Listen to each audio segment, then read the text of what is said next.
Hey, good morning, Bill. Welcome to the podcast. How are you doing today? Jeff, great. I'm glad to be here and hope you had a nice Thanksgiving. It's just been a nice, restful time of year to step into this and this crazy weather out there, foggy mountain craziness, So it's a good time of year. Enjoy it.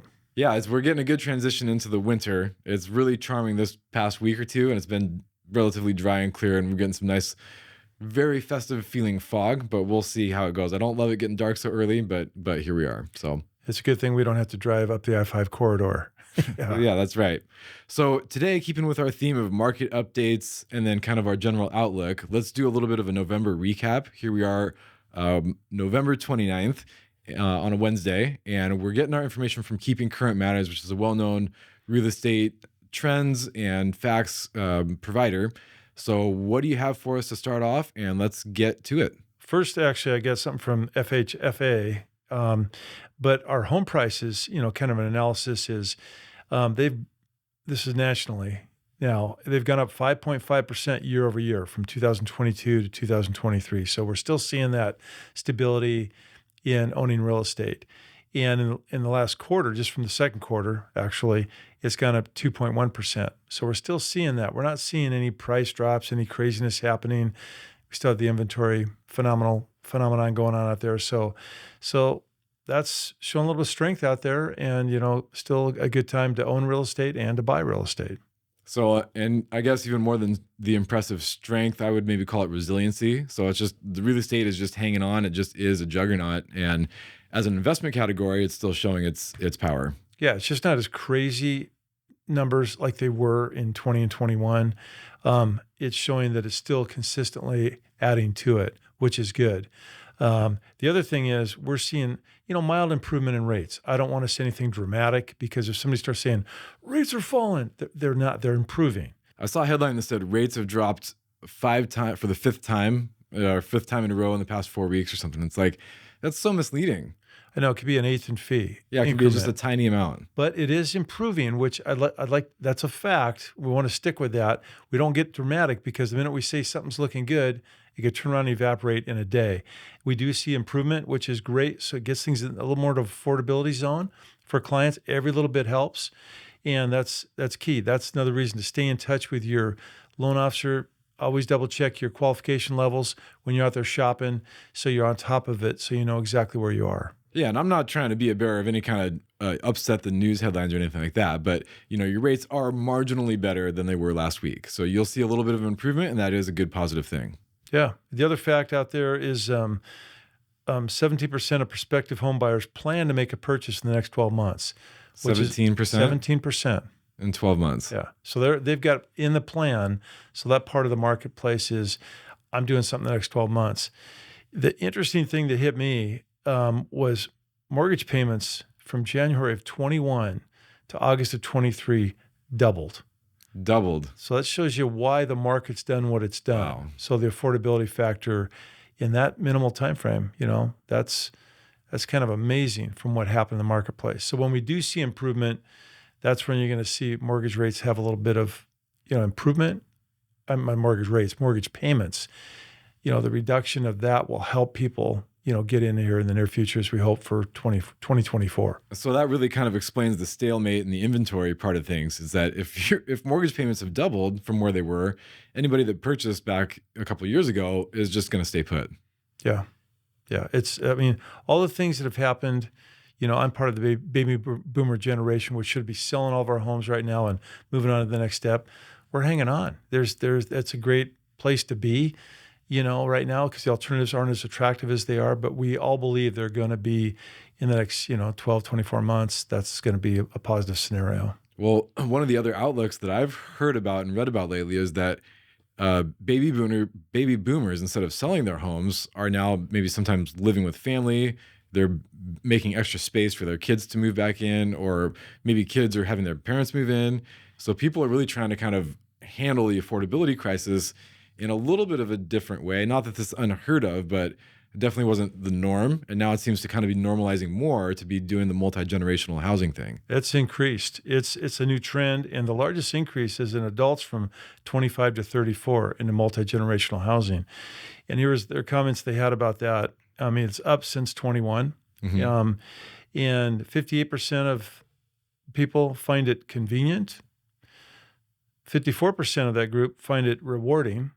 23% find it stressful. So that's where the And 100% of people are lying about it not being stressful. yeah, I think it's stressful in any category, but I understand it because, as we all know, Fannie Mae came out with the 5% down option to buy multifamily up to 4 units, fourplex, triplex, duplex.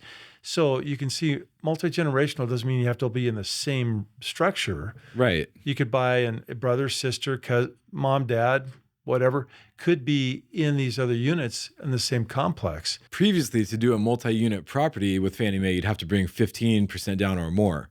Yeah. So to be able to do a 5% down multifamily, duplex, triplex, fourplex really shows that the industry, I guess, for lack of a better term, is responding to the reality of what's going on in the rest of the market. Yeah. Well, and the cool thing about it is say you're doing it with family, you could all be on the loan together. You can just have one person take care of it.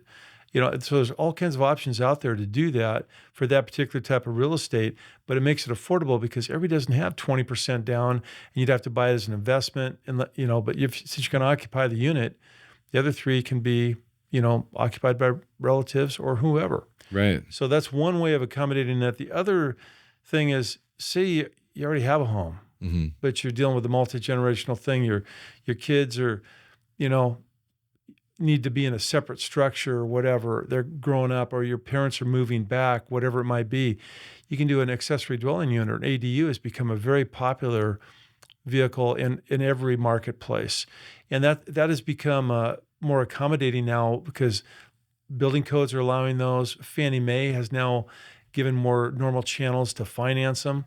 So I think you were mentioning the concept of, hey, you could do a cashback refi today to add one to your property if you have enough space, and then enhance that value and the utilization of it while you're living there. And so what we're talking about, accessory dwelling unit or ADU, you basically would build, these are like mother-in-law units above the garage, or even a standalone separate structure that's like maybe a tiny home, or, I mean, we're talking more like garage shop kind of size, right? Yeah. Or are you talking full additional footprint?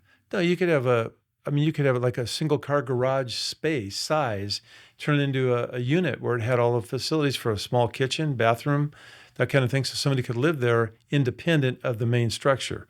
You got heat, water, all the stuff that, And then that's slightly different than doing a 2-unit because it's a single unit with an accessory unit. And it's a little bit easier to do that way. Yeah, it's easier to finance an ADU than it is a duplex. Right. Because every different product has costs associated with them because everything is treated differently in the market. So doing a cashback refinance on your current house, even with rates where they are, to build one of these accessory units could be more strategically plausible than going out and buying a whole new house for much more money. Yeah, and depending on your equity position, you might do a HELOC or home equity line of credit, depending on how much is needed to actually accommodate that process. So you keep your great interest rate intact and just get a smaller loan on top of it is a great vehicle to get that too. So it gets you the ability to do these things without, it uprooting your life and everything else. Those have become very popular. And obviously home equity lines of credit have become popular. It's a great way to access money now for just reducing credit debt, or to build real estate, or even get money to buy another parcel, of real estate, because your equity, that's what we've seen, the equity really grow in the last couple of years, and it's an untapped asset, and it can be utilized to grow your wealth in other aspects of and enhance your current situation. So that's what we're kind of seeing now is thank goodness for all that equity, because the market is, like we said, doing what it's doing, and some of the prices and interest rates are not exactly favorable compared to where we've been the past 24 months. But there are creative ways to structure things and still make moves and still do things that make sense with maybe a little bit more of a creative strategic approach. So that's talk to your loan officer and make sure you go, tell them what you're up for and get into a big conversation about it. It's not just, here's my loan app, what do I qualify for? Hey, let's have a conversation and see what types of things would even be worth discussing. And, that makes a big difference to actually do the consultative approach versus just, okay, you're approved for what you applied for. Yeah, because there's homes that are in disrepair out there that you could buy with a renovation loan. There's all kinds of products to take advantage of in the marketplace that don't get utilized to the way they should, that could really help people keep money in their own pocket. And the biggest factor, too, that the Fed reported is the gap of net worth is widening between renters and homeowners. So the people have been able to get into the real estate market and own a home, their net worth is going up and renters isn't. And so that's widening more so, and obviously because the value of real estate is growing. And you and I are on different sides of the retirement spectrum. So how much comfort do you have in having a piece of real estate that's worth something versus if you didn't have that? I mean, how big of a deal is this really in life? I mean, we always talk about these stats, but maybe let's give more of a personal example.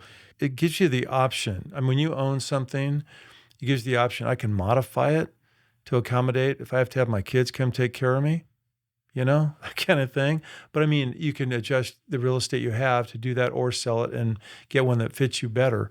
But it's nice to know you're in a position where you don't have to do something to move. You can accommodate things with other vehicles, financing vehicles to help you get there. Well, and we just really think that real estate is a great way to plan for your future. And that statistic really speaks to that. It's if you go back 20 years and you look what happened the last 20 years, I mean, everybody can go over numbers and all that kind of stuff.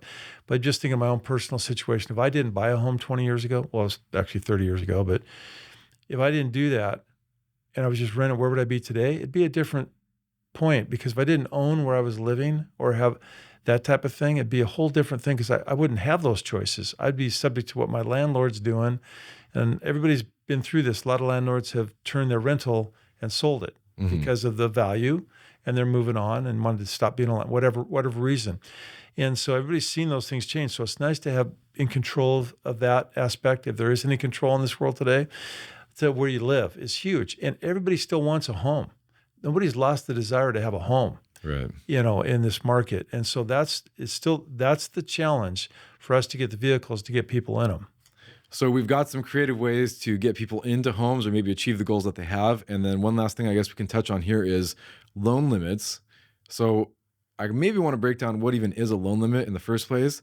But depending on your loan program and what county you're doing your loan in, there's certain limits that are set by the federal government. Hey, you can only borrow this much money in this county. And they change those loan limits every year. Like by 40 grand or something like that, 20 to 40 grand, they go up every year. Different loan programs have different limits in different counties. So that's kind of a can of worms we don't need to get into. But I think that's a decent preface. And maybe you can go over what those limits are actually going up to on the two main types of loans here. Yeah, we'll kind of focus on Thurston County as where we are. FHA has been a prolific program. And it is a county by county loan limit, if you will. It means you can finance a loan amount up to. Prices have gone up. So now that you can go 3.5% down and get an FHA loan with a loan balance of $546,250. That gives you that range to purchase with that product. And that's a really good product for reasons: credit scores, first-time home buyers, those types of things, affordability to get in. Then you go into the conventional market, which is your typical conforming loan limit is increasing to $766,550 in Thurston, which is a conforming loan limit. That means you can finance up to that amount in the conventional side without being into a jumbo loan, which has more tighter guidelines. Right. So that means the best guidelines, the ease of qualification. What we would kind of call your cookie cutter standard loan. Yeah. You'd have your normal conventional loans, your normal FHA loans, and normally you're going to kind of be deciding between those two based on what your credit score is. One will make more sense than the other. And you just look at who has the better interest rate and better monthly payment, because on top of interest rate, your monthly payment is also impacted by whether or not you have mortgage insurance. Yep. And FHA and conventional have different mortgage insurance factors depending on other characteristics of the loan as well. Biggest one probably being your credit score. Yep. And how many people you have on the loan. Yep. And how much down you're putting. Because even though FHA and conventional only require minimum down payments, if you make more than the minimum, then that mortgage insurance will be affected as well. So whole sliding scale on all that stuff, as most people are probably aware of, but just something to call out. Yeah, I think the good news is with the values where we've seen the increases in Thurston County, the loan amounts are now commensurate with that, so you can find financing vehicles to get you into the homes. It's not such a stretch like it was for a while, and So that's really, that's good news. Yeah, because you want your loan limit to be high enough to where you can get a reasonable piece of real estate without having to put, the full 20% down kind of thing. Yeah. You want if you have a 5% down option, but it's only getting you, half of a house, then this does not really doing any good. Right. So at least these responses are, like you said, commensurate with what the market's doing. Yeah, and you can go 3 to 5% down in those conventional ranges, and some zero down with the state bond programs that are out there too that have those loan limits going up. The other thing is VA zero down at that level. Yeah, for veterans. Yeah, so that's one of the best financing products in the country, and those limits are the same nationwide. Whatever you're doing with that eligibility, but as it goes for each county, where can you go zero down? Because the next level that goes into a VA jumbo, that's another podcast. Right. But we don't want to get confusing. We want to just say it's good news. Talk to your lender. Be informed. Get a hold of them. Call us if you want the details. We'd be more than glad to walk you through them, because that is important. And the key thing is right now, get geared up for 24. This is when it's happening. Be ready to hit the ground running. The minute you see a rate improvement, maybe it's tiny, but it makes a difference for you. It's going to make it a little more affordable. Yeah, maybe your payment goes from 01 to 99. Yeah. And that's just that mental barrier. You need to be under $4,000 a month versus over, and you get it by $20. Maybe that makes the difference for you feeling comfortable. So it's just better than it was last week. Right. And as we all know, and I think we've probably beat this one, is when the rates do improve and it becomes public knowledge of substantial improvement, we know that's going to make more people eligible to qualify, which is going to put more people in the marketplace, which is it's just like ringing the dinner bell. Everyone's going to come. It's going to make it more competitive and more challenging to get your offer accepted. So now is a good time to be prepped, be looking. We know it's tough to find that house out there, but if you find it, make sure you can buy it. Be ready to go. Okay. Well, that sounds like a good update. Are you looking forward to getting through the next couple of months? We're going through winter, kind of a slow time for real estate, but it looks like it's actually a good opportunity as a snapshot of where we are right now. So I think it's really great if anyone wants to transact during the holidays. You kind of just get ready and be prepared, like we always say. But what do you think about going through the next quarter here? Well, I think for a buyer's perspective, it's a great time to buy because of the, I'll say it right now, lack of competition out there. That's refreshing because when it turns, it's challenging and it's tough, and you hate to see people not get the home. So you hope they can jump in and find something now. But that's why, we just say, get prepared, get pre-approved, officially pre-approved, get it signed off by an underwriter so you know how much income they can use. Not just because you wrote it down doesn't mean we can use it. And get all those things nailed down. It's all important. And so, yeah, I'm looking forward to it. It's challenging times in this industry, but you just got to get the things done. Make sure we cross our T's and dot our I's and get everything done to support everybody. Yep. Well, I'm looking forward to it. We have fun doing this in whatever market it is, whether we're busy or we're slow or we're just kind of plugging along. And I love getting on the podcast with you. So we'll look forward to our next episode. But thanks for your time today, and we'll talk again soon. Sounds great. All right. Thanks. Bye.